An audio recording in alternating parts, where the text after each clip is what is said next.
தமிழ்நாட்டைச் சேர்ந்த 6 மாநிலங்களவை எம்பிக்களுடைய பதவிக்காலமானது நிறைவடைய இருக்கிறது. வரும் ஜூலை 24ஆம் தேதியோடு இந்த பதவிக்காலம் நிறைவடைய இருக்கிறது. வைகோ, அன்புமணி ராமதாஸ், பில்சன், எம் சண்முகம், முகமது அப்துல்லா, அதிமுக எம்பி சந்திரசேகரன் உள்ளிட்டோரின் பதவிக்காலம் வரும் ஜூலை 24ஆம் தேதி நிறைவடைய உள்ள நிலையில் அதற்கு முன்பாகவே ஜூன் 19ஆம் தேதி இந்த 6 இடங்களுக்குமான இந்த மாநிலங்களவை இடங்களுக்கான தேர்தலானது நடைபெற இருக்கிறது. இதற்கான தேதிகளும் தற்பொழுது அறிவிக்கப்பட்டிருக்கிறது. வரும் ஜூன் 2ஆம் தேதி முதல் வேட்புமனு தாக்கல் துவக்கப்பட இருக்கிறது.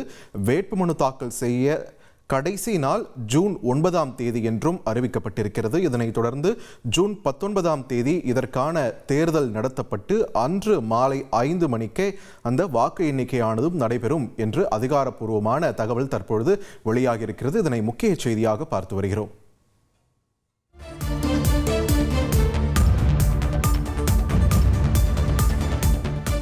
தொடர்ந்து நமது அரசியல் பிரிவு ஆசிரியர் ஹரிஹரன் நம்முடைய இணைப்பில் இணைகிறார். ஹரிஹரன், வணக்கம். இந்த 6 இடங்களுக்கான இந்த தேர்தல், இந்த 6 பேரோட பதவிக்காலம் முடிவடைய இருக்கிறது.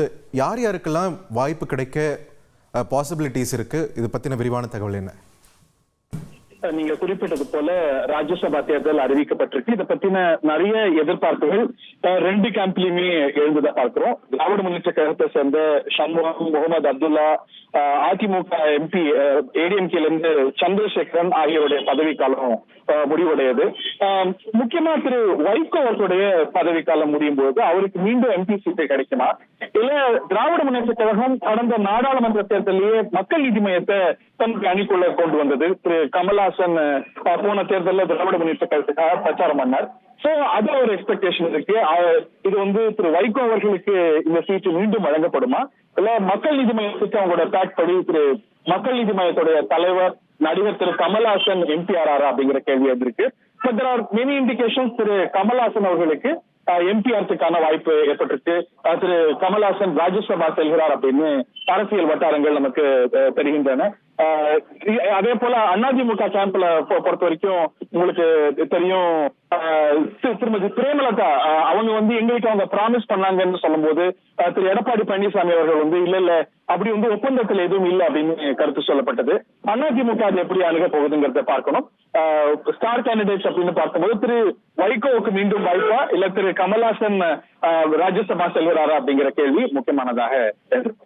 இப்போ பிரேமலதா விஜயகாந்த் மறுபடியும் இந்த மாநிலங்களவை இடத்திற்கான ஏதாவது பேச்சுவார்த்தை முன்னெடுக்க வாய்ப்பு இருக்கிறதா? அதுக்கப்புறம் அந்த ஒரு கேம்ப்ல ஒரு அமைதி இருக்கிறத பார்க்கிறோம்.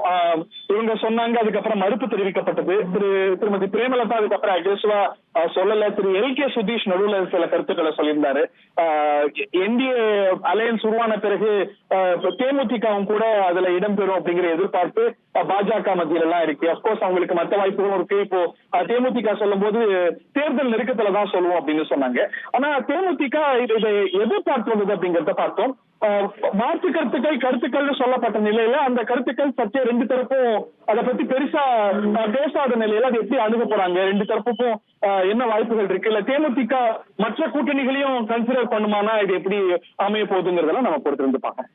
அன்புமணி ராமதாஸ் பாமக தரப்புல இருந்து ஒரு குழப்பம் இருந்துகிட்டே இருக்குது, இந்த கூட்டணி தொடர்பான ஒரு குழப்பம். இந்த மாநிலங்களவை தேர்தலில் அவர் ஒருவேளை அவருக்கு மீண்டும் வாய்ப்பு வழங்கப்பட்டால் அந்த குழப்பத்துக்கு ஒரு தீர்வு கிடைக்கும் நம்ம எதிர்பார்க்கலாமா?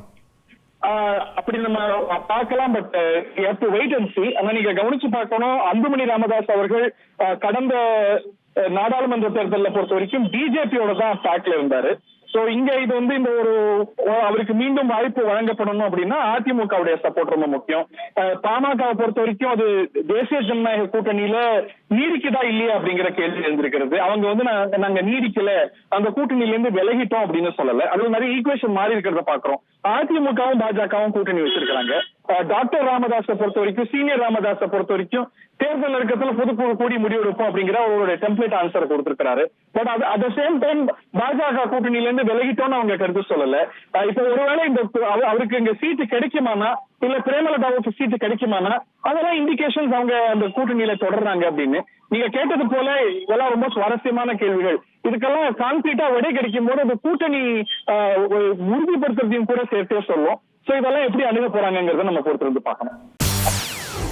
செய்திகளை உடனுக்குடன் தெரிந்து கொள்ள உடனே சப்ஸ்கிரைப் பண்ணுங்க.